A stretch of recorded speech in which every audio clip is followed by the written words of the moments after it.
हिंदुस्तान और बांग्लादेश दो बेहतरीन पड़ोसी ही नहीं बल्कि दो बेहतरीन दोस्त भी हैं और बाहमी मफादात यानी बायलैटरल म्यूचुअल इंटरेस्ट के बहुत सारे मामलात पे बहुत अच्छे स्ट्रेटेजिक पार्टनर्स भी हैं। इस साल यानी 2021 में बांग्लादेश अपनी 50वीं सालगिरह मना रहा है और इस सिलसिला में इस महीना के आखिर में 26-27 मार्च को ढाका में प्राइम मिनिस्टर नरेंद्र मोदी का शिद्दत से इंतज़ार भी है।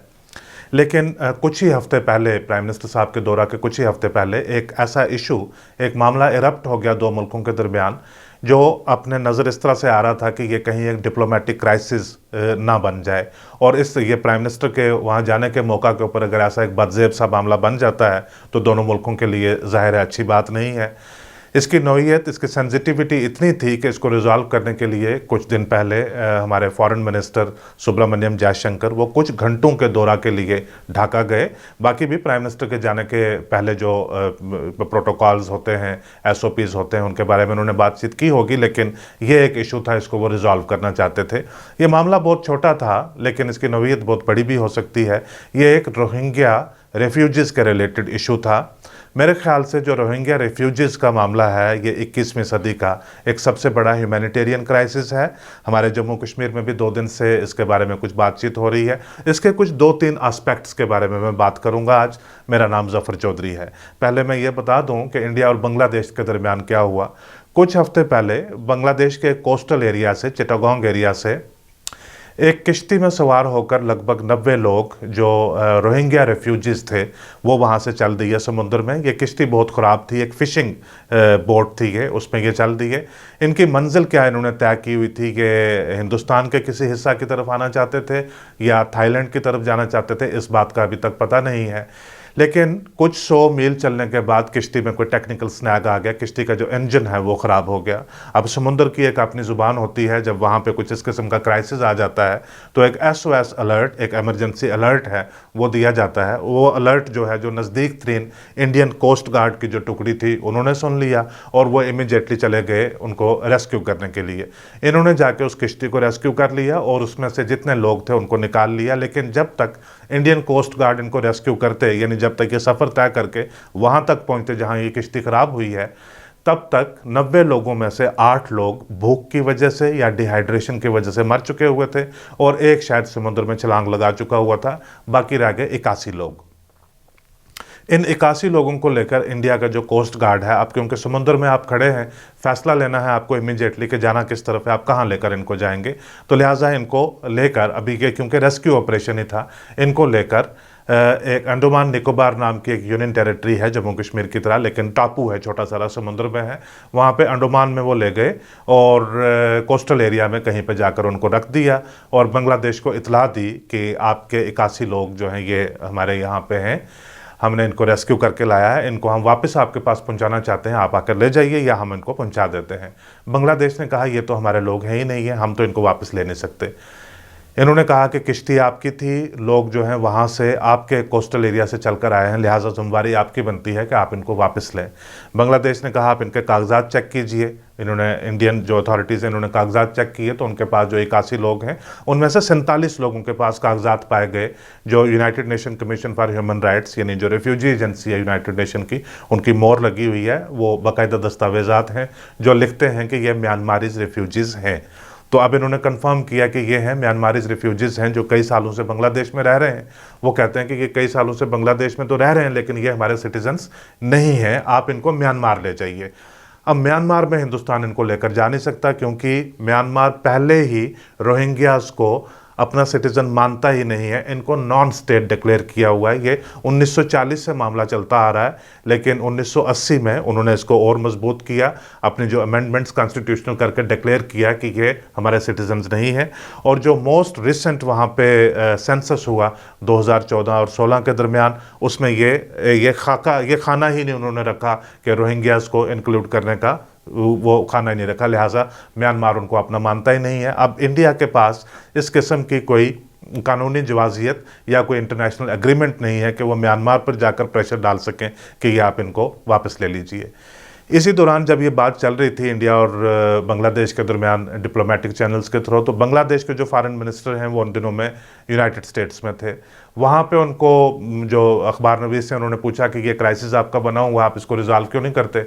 उन्होंने कहा देखिए, जहाँ पे वो लोग पकड़े गए थे वहाँ से जो बांग्लादेश की नज़दीक तरीन जो कोस्ट है या नज़दीक तरीन जो इलाका पड़ता है, बॉर्डर पड़ता है, उसका जो डिस्टेंस है वो 347 किलोमीटर है और जो म्यांमार का है वो 143 किलोमीटर है। तो ज्वाज़ियत यही बनती है कि उनको लेकर म्यांमार पहुंचाया जाए, लेकिन हिंदुस्तान उनको म्यांमार पहुंचा नहीं सकता क्योंकि ऐसा कोई आपस में एग्रीमेंट नहीं है। आप अंदाज़ा लगाइए कि ये हम बात कितने लोगों की कर रहे हैं, 81 लोगों की बात कर रहे हैं, लेकिन कुल मिला के रोहिंग्यास जो हैं ये हैं कितने हैं। अब थोड़ा म्यांमार में जाकर क्विक से एक नज़र देख लेते हैं, उसके बाद हम जम्मू में भी आएंगे और लेटेस्ट सिचुएशन क्या हो रही है उसके बारे में भी बात करेंगे। ये बात थोड़ी तफसीलन करना इसलिए ज़रूरी है क्योंकि जो नैरेटिव इसके इर्द गिर्द है लोगों को लेटेस्ट उसके बारे में नॉलेज नहीं है। हमारा काम है कि थोड़ा रिसर्च करके बात का पता लगा के तो आपके सामने रखी जाए। म्यांमार में एक बहुत बड़ा कन्फ्लिक्ट है जो रोहिंग्यास को लेकर। म्यांमार की टोटल पॉपुलेशन है लगभग 5.6 करोड़, यानी 5 करोड़ 60 लाख के करीब टोटल पॉपुलेशन है। उसमें से जो मुस्लिम पॉपुलेशन है, अगर मैं लिबरल हो जाऊं थोड़ा स्टैटिस्टिक्स के साथ, तो मुस्लिम पॉपुलेशन लगभग 10% है, क्योंकि जो इंडिपेंडेंट सोर्सेज हैं वो कहते हैं कि 10% के करीब, यानी 50 लाख या 55 लाख के करीब मुसलमानों की पॉपुलेशन है। लेकिन उन सब में से जो बांग्लादेश के जो म्यांमार के जो ऑफिशियल स्टैटिस्टिक्स हैं वो बताते हैं कि 4 से लेकर 5% तक मुसलमान हैं, लेकिन जो इंडिपेंडेंट ज़राए हैं वो कहते हैं लगभग 10% हैं। 10% यानी 50 से 55 लाख के करीब। और ये 50 से 55 लाख अगर मुसलमान हैं तो ये सारा के सारे जो हैं रोहिंग्यास नहीं हैं। ये एक बड़ा इंटरेस्टिंग डायनामिक है म्यांमार के अंदर। वहाँ पे भी जो मुस्लिम की एथनिसिटी है वो बड़ी मुख्तलिफ है। जिस तरह से चाइना में है, कन्फ्लिक्ट पैदा ही इसी तरह से होता है कि मुसलमानों का एक ग्रुप होता है, वो एलीट होता है, अमीर होता है, पावरफुल होता है और जो रूलिंग रजीम है उनके नज़दीक होता है, और जो दूसरा ग्रुप है, जो लोग इस रूलिंग रजीम के खिलाफ हैं, वो दूसरे ग्रुप के खिलाफ हो जाते हैं। चाइना में भी इसी तरह से है कि एक प्रोविंस में है जो वो मुसलमानों के साथ बहुत ज़्यादा ज़्यादती है, लेकिन बहुत सारे मुसलमान हैं वो बहुत पावरफुल हैं और चाइना की जो रूलिंग रजीम है उसके बहुत नज़दीक हैं। ये एक अराकान प्रोविंस या राखीन प्रोविंस जिसको कहते हैं, उसमें ज़्यादातर ये रोहिंग्यास पाए जाते हैं। वहाँ पे बहुत ज़्यादा इनका जो कन्फ्लिक्ट है, वहाँ की जो मिलिट्री जनता है उनके साथ है, वो इनको एक्सेप्ट नहीं करते। इसी के चलते चलते वहाँ पे बहुत सारे इनमें से टेररिस्ट ग्रुप भी बने और इन्होंने अटैक्स भी किए, बहुत सारी किलिंग्स भी हुई। उसके रिटेलिएशन में उन्होंने इनके गांव दर गांव जितने भी इलाका थे वो सारे डिस्ट्रॉय कर दिए, डैमेज कर दिए। इनके जो खेत हैं, खलियान हैं, घर हैं, फैक्ट्रियाँ हैं, या जो भी ये काम करते थे वो उन्होंने सारे ख़त्म कर दिए। और उसके चलते 2009 की एक वेव थी, उसके बाद 2012 की थी, 2017 की, 2019 की, और लेटेस्ट अभी है जब ये मिलिट्री रूल दोबारा से वहाँ पे आया। डिफरेंट वेव्स में लोग वहाँ से डिस्प्लेस होकर, माइग्रेट होकर दुनिया के मुख्तलिफ हिस्सों में जा रहे हैं, लेकिन दुनिया के बहुत ज़्यादा जगह पे ये पहुँच नहीं पा सकते, रिसोर्सेज इनके पास नहीं है। तो इंडिया में है, बांग्लादेश में है, थाईलैंड में है, इंडोनेशिया में है, लाओ में है और कैम्बोडिया में है। ये जो नज़दीक मुल्क हैं, मलेशिया में, ये जो नज़दीक मुल्क हैं इन्हीं में है। लेकिन जो सबसे ज़्यादा इनकी तादाद है वो बांग्लादेश में है। बांग्लादेश में इस वक्त लगभग कोई 7.5 से 8 लाख एक जो वहाँ का स्टैटिस्टिक जो टेबुलेट उन्होंने करके रखा हुआ है, लेकिन ओवरऑल माना जाता है कि लगभग 10 लाख के करीब है। हो सकता है शायद बहुत सारे लोगों को गिना हुआ ना हो। बांग्लादेश के अंदर ये बहुत बड़ा ह्यूमैनिटेरियन क्राइसिस है और बांग्लादेश क्योंकि इंडिया के साथ रिलेशनशिप अच्छे हैं, बहुत देर से बांग्लादेश इंडिया को भी कह रहा है कि आप हमारा कुछ बोझ ये शेयर करें। इंडिया ने कुछ इस किस्म का यूनाइटेड नेशन का जो एग्रीमेंट, इंटरनेशनल कोवेनेंट्स होते हैं रेफ्यूजीज़ को लेकर, उसमें इंडिया सिग्नेटरी नहीं है, लेकिन एक इखलाकी फ़र्ज़ बन जाता है कि अगर रेफ्यूजीज़ आते हैं तो आप उनको संभाल लेते हैं। बांग्लादेश में क्राइसिस का लेवल, क्राइसिस की सिचुएशन कॉक्स बाज़ार करके एक जगह है जहाँ पे बहुत ज़्यादा ये रेफ्यूजीज़ हैं। सिचुएशन ऐसी बन गई है कि बांग्लादेश ने भी अपने नज़दीक एक अपने मुल्क का एक छोटा सा टापू आइडेंटिफाई किया है और उनको वॉलंटरली बोला है कि अगर आप में से कुछ लोग जाना चाहें तो वहाँ पे जा सकते हैं। अब हज़ारों की तादाद में लोग उस टापू के ऊपर जा रहे हैं, लेकिन इस पर भी इंटरनेशनल एक बहुत बड़ा क्राइसिस है, एक इंटरनेशनल जो है नाराज़गी है कि उस टापू के ऊपर एक तो वो अगर ये आ जाए, कोई तूफ़ान वगैरह आ जाए तो टापू के ऊपर इसके सबकी कोई फैसिलिटीज़ नहीं है, लेकिन लोग वॉलंटरली वहाँ पर जाने की कोशिश कर रहे हैं। इंटरनेशनल कम्युनिटी जो है एकेडमिकली तो इंटरनेशनल कम्युनिटी है, लेकिन इंटरनेशनल कम्युनिटी में जो पावरफुल कंट्रीज़ हैं वो अपने मफादात की बात करते हैं, जो कमज़ोर मुल्क होते हैं उनके ऊपर थोड़ा सारा वो अपना करते हैं कि आप इसमें ये इक़दाम इस तरह से ले लीजिए, लेकिन प्रैक्टिकली वो कोई कदम ले नहीं सकते। यूनाइटेड नेशन में बहुत लंबे वक्त तक इसके ऊपर डिस्कशन रही है और इंटरनेशनल क्रिमिनल कोर्ट में इंटरनेशनल कोर्ट ऑफ जस्टिस ने बहुत सारे फैसले भी सुनाए हैं। आंग सान सू की जो एक डेमोक्रेसी के बहुत बड़ा सिंबल इमर्ज हुई दुनिया में, उनके खिलाफ भी और म्यांमार की जनता के खिलाफ भी। लेकिन ये क्राइसिस इतना सीरियस है कि वो इनको लेने के लिए बिल्कुल, जो म्यांमार है किसी भी सूरत में इनको लेने के लिए तैयार नहीं है।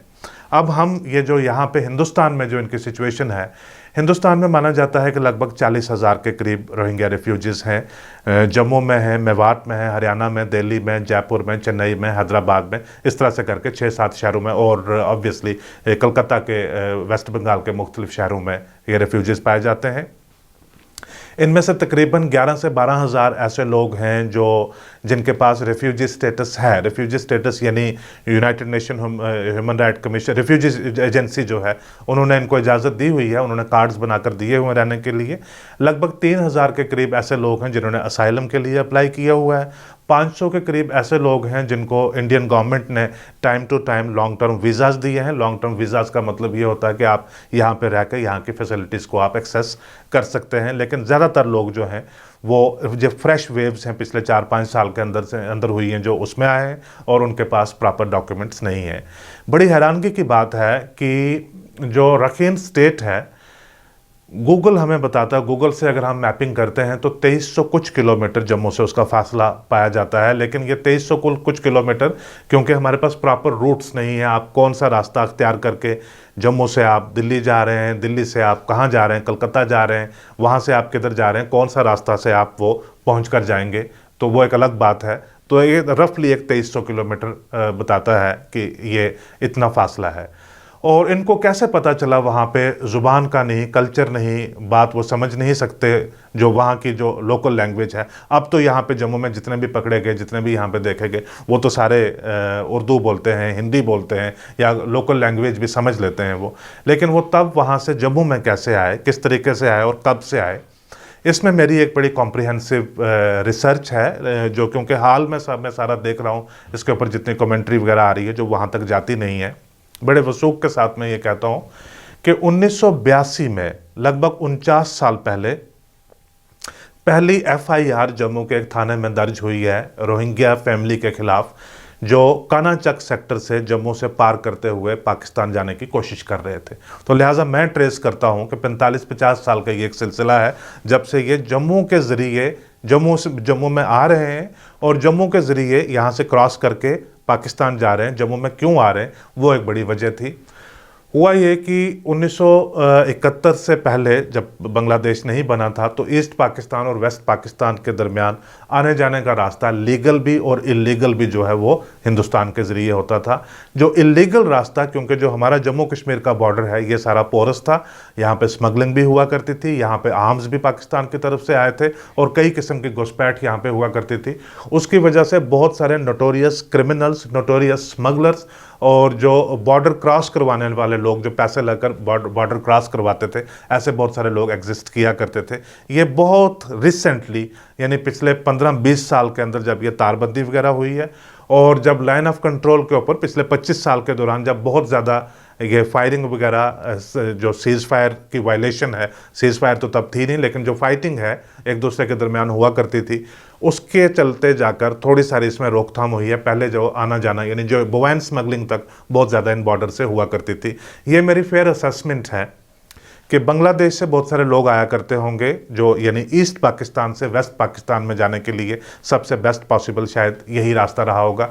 जब लेट 1970s में, लगभग 1978 में जब ट्रेन जम्मू तक पहुंच गई, तो उसके बाद बांग्लादेश तब तक बन चुका हुआ था, लेकिन इलीगल जो ट्रैवल है बांग्लादेश से पाकिस्तान जाना और पाकिस्तान क्रॉस करके किसी वेस्टर्न कंट्री में अपने रिसोर्सेज की तलाश में या कामकाज की तलाश में, ये एक रास्ता रहा है। इसी सिलसिला में एक फैमिली रोहिंग्याज़ की उस वक्त 1982 में, तब रोहिंग्याज़ को इस तरह से प्रोमिनेंटली जाना नहीं जाता था जिस तरह से आज जाना जाता है, तब इनको बर्मीज़ रेफ्यूजी कहा जाता था। तो ऐसे करके जम्मू में एक FIR दर्ज हुई।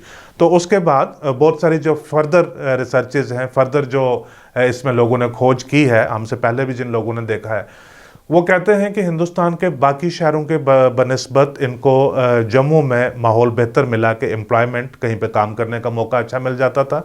और हाल में यानी पिछले 2 साल में, 4 साल में, 5 साल में अगर ये किसी फैक्ट्री में दिल्ली में या जयपुर में या कलकत्ता में कहीं पे काम करते थे तो उनको दिन का अगर 150-200 रुपया मिलता था तो जम्मू में 300-400 रुपया भी दिन का मिल जाया करता था।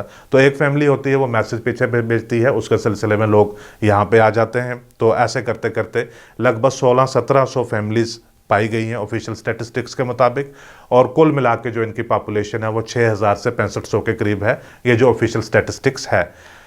पॉसिबिलिटी ये है कि जब से कैंपेन पिछले 5 साल से चल रही थी कि इनको यहाँ से निकाला जाना चाहिए, तब से शायद बहुत सारे लोग, इसमें से 30 या 40% लोग वो यहाँ से चले गए हैं। म्यांमार वापस नहीं गए, लेकिन चले गए कहीं पे, डिसअपीयर हो गए, यानी पंजाब में चले गए, हरियाणा में, हैदराबाद में गए या चेन्नई में गए, जहाँ गए पॉपुलेशन में मिक्स हो गए होंगे, जिनका अभी पूरी तरह से पता नहीं है कि अब एग्जैक्टली यहाँ पे कितने हैं और वापस कितने चले गए। या जो अथॉरिटीज़ का एस्टिमेट था कि 5700 या 6500 के करीब इनकी टोटल पॉपुलेशन है यहाँ पे, ये भी हो सकता है कि अथॉरिटीज़ जो है वो पूरी तादाद तक पहुँच ना सके हों, तादाद जो है वो उनसे भी ज़्यादा हो। 2015 तक लगभग रोहिंग्या कौन है, क्या करता है, उसके बारे में कोई बहुत ज़्यादा यहाँ पे डिस्कशन जम्मू कश्मीर में नहीं हुआ करती थी, बल्कि मुल्क भर में भी ऐसी डिस्कशन नहीं हुआ करती थी। ऐसे बहुत सारे नेशन वाइड नैरेटिव्स हैं जो ओरिजिनली जम्मू से शेप हुए हैं, क्योंकि जम्मू की पॉलिटिक्स कुछ इस किस्म की है। यहाँ पे डाउट्स रहते हैं, सस्पिशंस रहते हैं, फियर्स रहते हैं कि ये क्यों हो रहा है, कैसे हो रहा है, ये कौन लोग हैं, रेलवे ट्रैक्स के नज़दीक आकर क्यों बस रहे हैं, मुस्लिम नेबरहुड्स के नज़दीक आकर क्यों बस रहे हैं। तो इस किस्म की एक बात बनती है और उसके इर्द गिर्द पॉलिटिक्स होती है, तो वो नेशनल लेवल के ऊपर भी जाती है।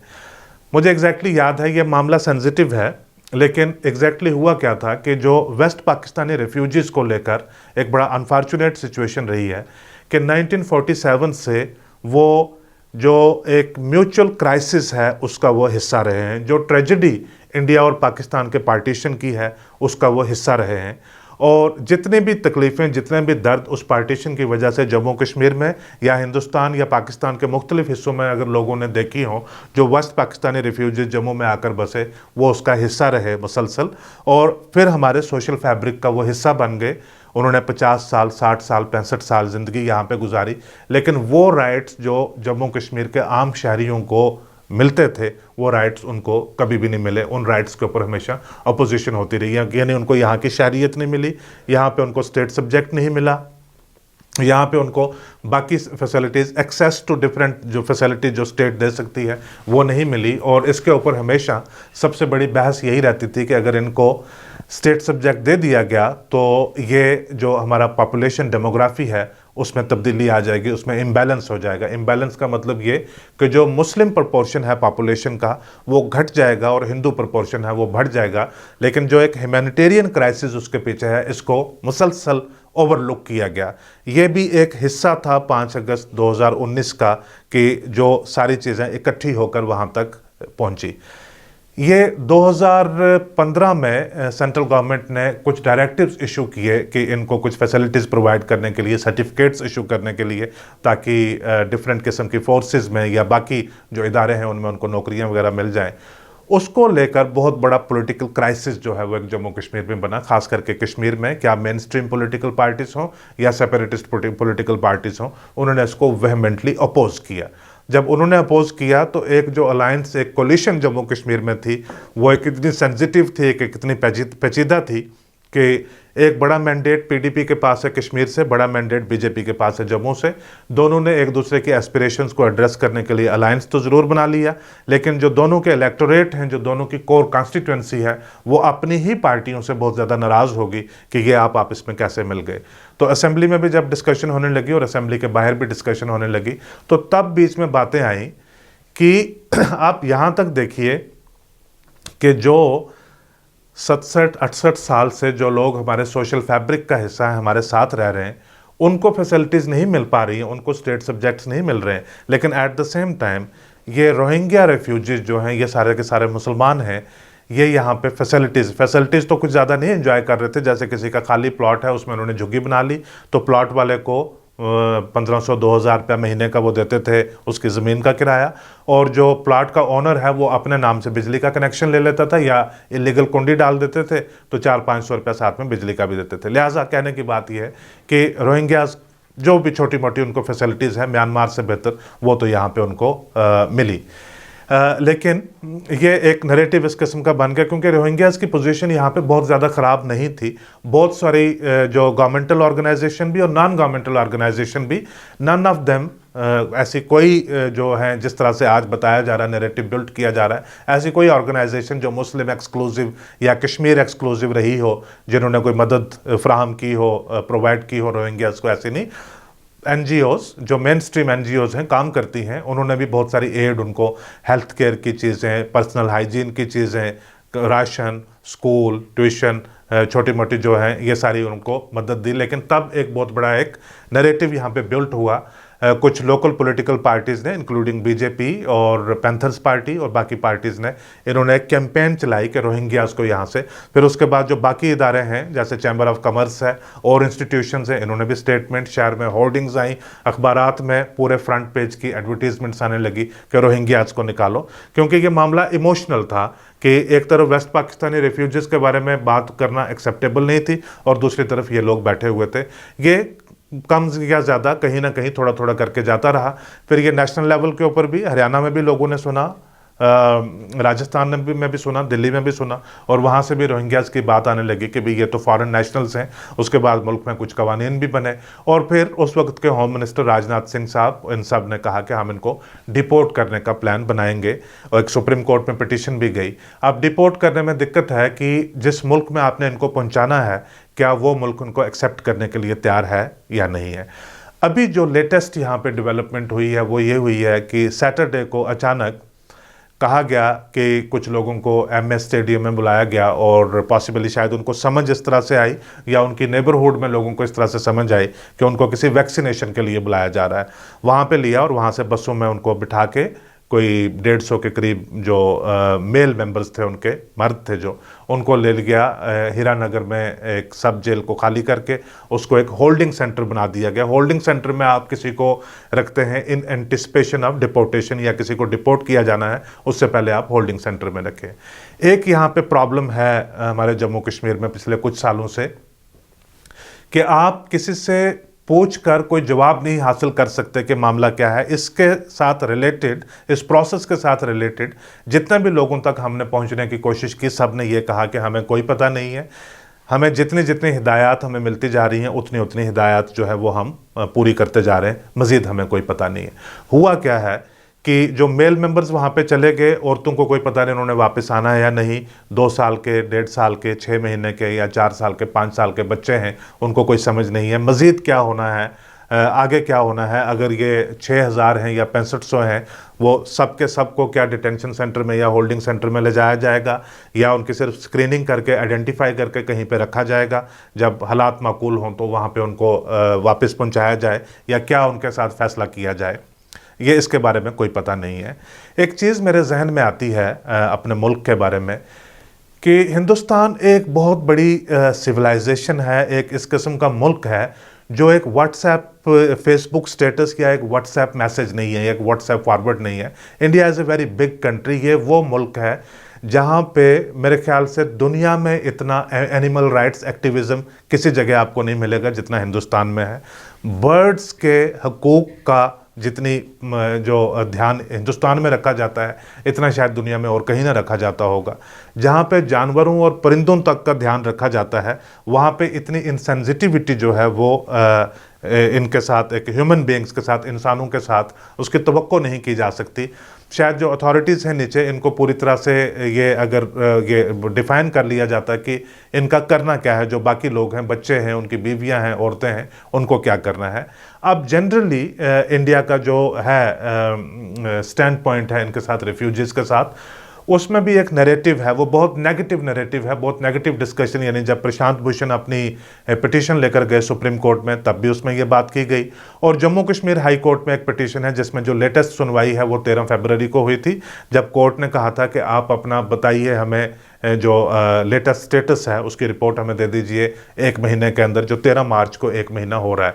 ये पिटीशन एक बीजेपी के एक्टिविस्ट लेकर गए हुए हैं, लेकिन इसके रिस्पांस में जो रिस्पांस गया हुआ है वो ह्यूमैनिटेरियन जो अप्रोच है उसकी बात करता है।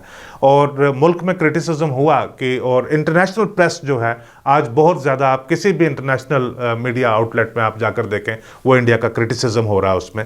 लेकिन इंडिया के भी कुछ इसमें कंसर्न्स हैं। इंडिया डील इसमें जिस तरह से कर रहा है वो शायद इतना ज़्यादा एक जो हार्ड स्टांस जिस तरह से प्रेजेंट किया जा रहा है उतना नहीं है, एक स्ट्रेटजी है। इंडिया ने बातचीत की है म्यांमार के साथ, और काफ़ी सालों के साथ एक एंगेजमेंट म्यांमार के साथ की है। म्यांमार को मिलिट्री जनता, अब क्योंकि ये रिसेंटली फरवरी में वहाँ पे 1 फरवरी को शायद वहाँ पे कू हुआ और मिलिट्री जनता ने फिर से टेक ओवर कर लिया, उसकी वजह से बहुत बड़ी डिसरप्शन आ गई है।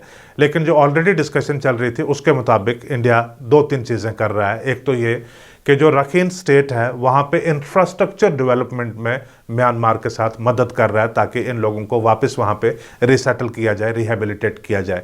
ये लोग कहते हैं कि अगर हमें कल म्यांमार वापस एक्सेप्ट करने के लिए तैयार हो भी जाता है और इंटरनेशनल प्रेशर के चलते अगर हमें सिटीजनशिप देने के लिए तैयार हो भी जाता है, लेकिन हमारी रिहेबिलिटेशन वहाँ पे कैसे होगी और हमारी मज़ीद सिक्योरिटी क्या होगी।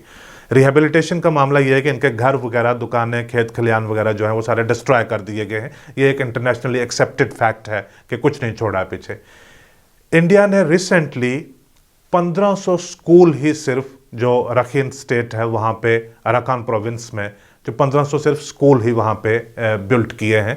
और हेल्थ केयर इंफ्रास्ट्रक्चर में और सोशल इंफ्रास्ट्रक्चर में इंडिया ने फर्दर इन्वेस्टमेंट का प्रपोजल म्यांमार को दिया है कि अगर आप इनको रोहिंग्या रेफ्यूजीज़ को वापस एक्सेप्ट करते हैं तो हम ये आपकी मदद करने के लिए तैयार हैं। क्योंकि रेफ्यूजीज़ का ये है कि आप जाकर सीधे जाके किसी के दरवाजे पर छोड़ेंगे, जब तक उनकी रजामंदी नहीं होगी तो वो वापस आपकी तरफ आएंगे। जब वो वापस आपकी तरफ आए हैं, बेशक आपकी दावत नहीं थी, आपकी दावत के बिना नहीं आए, लेकिन इंटरनेशनली जो है वो बहुत ज़्यादा क्रिटिसिज्म हो जाएगा कि आपने इनको एक्सेप्ट क्यों नहीं किया। ये चीज़ एक बायलैटरल एंगेजमेंट इंडिया के साथ चल रही है म्यांमार के साथ। और दूसरे लेवल के ऊपर बांग्लादेश में ऑलरेडी एक सोशल इंफ्रास्ट्रक्चर सपोर्ट जो है वो इंडिया ने दी है, जहाँ पे पिछले 2-3 साल से मुसलसल ऐसी सपोर्ट जो है वो इंडिया देता आ रहा है जो रेफ्यूजीज़ की रिहेबिलिटेशन है इस प्रोसेस को लेकर, कि जहाँ पे बांग्लादेश ने रेफ्यूजीज़ को रखा हुआ है, म्यांमारीज़ को रखा हुआ है वहाँ पे, और बांग्लादेश की डिमांड है कि इंडिया हमें मज़ीद सपोर्ट दे। उसके ऊपर इंडिया का एक मुसलसल बायलैटरल अप्रोच जो है वो चल रही है। तो लिहाजा ये स्टेट के लेवल के ऊपर इतनी सेंसिटिविटी नहीं होती है कि इनकी रिहेबिलिटेशन की पॉसिबिलिटी नज़र आती है, लेकिन पॉलिटिकल नैरेटिव और सोशल प्रेशर्स इस तरह से माउंट कर जाते हैं कि कोई ना कोई एक्शन जो है वो इमीडिएटली लेना पड़ता है। आप परसों से देख लीजिएगा कि यानी जितनी सेंसिटिविटी का मैंने इजहार किया है या थोड़ी सारी हमदर्दी का उनके साथ मैंने इजहार किया है, इतनी जनरली आपको मिल नहीं पाती। ज़्यादातर लोग जो हैं उनमें एक सेलिब्रेशन है, ज़्यादातर लोग हैं उनमें एक बड़ी खुशी की लहर है कि ये देखिए 5-6 साल से यहाँ पे ये लोग बैठे हुए थे, ये फॉरेन नेशनल्स हैं, ये हमारे रिसोर्सेज के ऊपर यहाँ पे बैठे हुए हैं और उनको यहाँ से बाहर निकालना बहुत ज़रूरी है। अब दूसरी एक चीज़ हो जाती है कि इनको लिंक किया जाता है क्योंकि वहाँ पर इनके मामलात इस किस्म के हैं। अब वहाँ पर म्यांमार में असल टेररिस्ट कौन है, ये हैं या म्यांमार की जनता है, वो तो वो कोई दुनिया की अदालत मेरे ख्याल से आसान नहीं है उसके लिए फैसला कर पाना। लेकिन यहाँ पे जो है एक सस्पिशन हो जाता है क्योंकि हमारा पॉलिटिकल और सिक्योरिटी और स्ट्रेटेजिक एनवायरनमेंट ऐसा है कि आपको उस पर्सपेक्टिव के साथ जाकर सोचना है कि क्या जो लोग सस्पेक्ट करते हैं क्या उनकी सोच जो है, उनकी थिंकिंग जेन्युइन है या नहीं है।